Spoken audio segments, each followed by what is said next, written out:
एक जंगल में बहुत समय पहले एक सियार रहता था। वो बहुत आलसी था। पेट भरने के लिए खरगोशों एवं चूहों का पीछा करना और उनका शिकार करना उसे बड़ा भारी लगता था। शिकार करने में परिश्रम तो करना ही पड़ता है ना। दिमाग उसका शैतानी था। यही तिकड़म लगाता रहता कि कैसे ऐसी जुगाड़ लगाई जाए जिसे बिना हाथ पैर हिलाए भोजन मिलता रहे और खाए और सो गए। एक दिन उसी सोच में डूबा वह सियार उसकी गुफा में बैठा था। बाहर चूहों की टोली उछल कूद एवं भाग दौड़ करने में लगी थी। उनमें से एक मोटा सा चूहा था जिसे दूसरे चूहे सरदार कहकर बुला रहे थे और उसका आदेश मान रहे थे। सियार उन्हें देखता रहा। उसके मुंह से लार टपकती रही। फिर उसके दिमाग में एक तरकीब आई। जब चूहे वहां से गए तो उसने दबे पांव उनका पीछा किया। कुछ ही दूर उन चूहों के बिल थे। सियार वापस लौटा।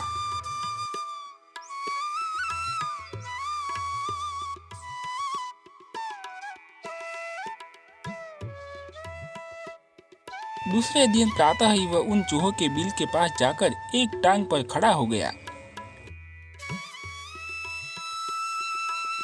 उसका मुंह उगते सूरज की ओर था और आंखें बंद थी। चूहे बिलों से निकले तो सियार को उस अनोखी मुद्रा में खड़े देखकर वे बहुत चकित हुए। एक चूहे ने सियार के निकट जाकर पूछा, सियार मामा, तुम इस प्रकार एक टांग पर क्यों खड़े हो? मूर्ख, तूने मेरे बारे में नहीं सुना कभी? मैं चारों टांगे नीचे टिका दूंगा तो धरती मेरा बोझ नहीं संभाल पाएगी, वो डोल जाएगी। साथ ही तुम सब नष्ट हो जाओगे। तुम्हारे ही कल्याण के लिए मुझे एक टांग पर खड़े रहना पड़ता है। चूहों में खुसर फुसर हुई। वे सियार के निकट आकर खड़े हो गए। चूहों के सरदार ने कहा, हे महान सियार, हमें अपने बारे में कुछ बताइए। सियार ने ढोंग रचा। मैंने सैकड़ों वर्ष हिमालय पर्वत पर एक टांग पर खड़े होकर तपस्या की। मेरी तपस्या समाप्त होने पर सभी देवताओं ने मुझ पर फूलों की वर्षा की। भगवान ने प्रकट होकर कहा कि मेरे तप से मेरा भार इतना हो गया है कि मैं चारों पैर धरती पर रखूं तो धरती गिरती हुई ब्रह्मांड को फोड़कर दूसरी ओर निकल जाएगी। धरती मेरी कृपा पर ही टिकी रहेगी। तब से मैं एक टांग पर ही खड़ा हूँ। मैं नहीं चाहता कि मेरे कारण दूसरे जीवों को कष्ट हो। सारे चूहों का समूह महातपस्वी सियार के सामने हाथ जोड़कर खड़ा हो गया। एक चूहे ने पूछा, तपस्वी मामा, आपने अपना मुंह सूरज की ओर क्यों रखा है? सूर्य की पूजा के लिए। और आपका मुंह क्यों खुला है? वो हवा खाने के लिए। मैं केवल हवा खाकर जिंदा रहता हूँ। मुझे खाना खाने की जरूरत नहीं पड़ती। मेरे तप का बल हवा को ही पेट में भांति भांति के पकवानों में बदल देता है। उसकी इस बात को सुनकर चूहों पर जबरदस्त प्रभाव पड़ा। अब सियार की ओर से उनका सारा भय खत्म हो गया। वे उसकी ओर निकट आ गए। अपनी बात का असर चूहों पर होता देख मक्कार सियार मन ही मन में खूब हंसा।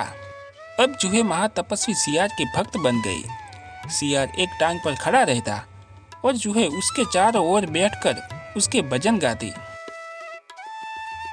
भजन कीर्तन समाप्त होने के बाद चूहों की टोलियां भक्ति रस में डूबकर अपने बिलों में घुसने लगती है। तो सियार सबके बाद के 3-4 चूहों को दबोच कर खा जाता।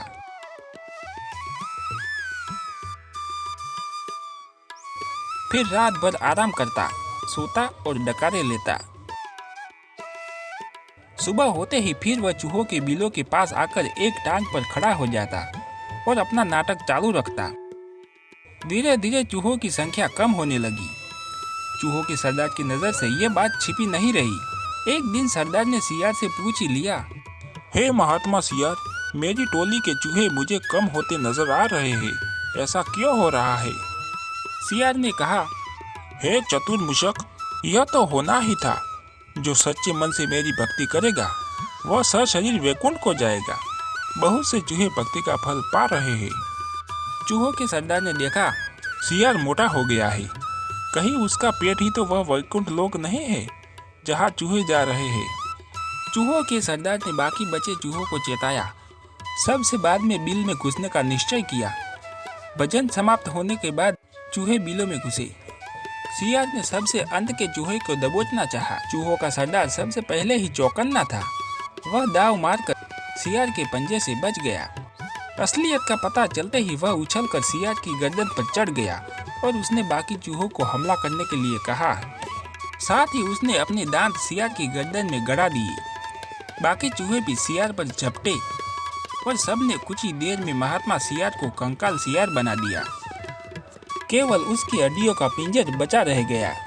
ढोंग कुछ ही दिन चलता है, फिर ढोंगी को अपनी करनी का फल मिलता ही है।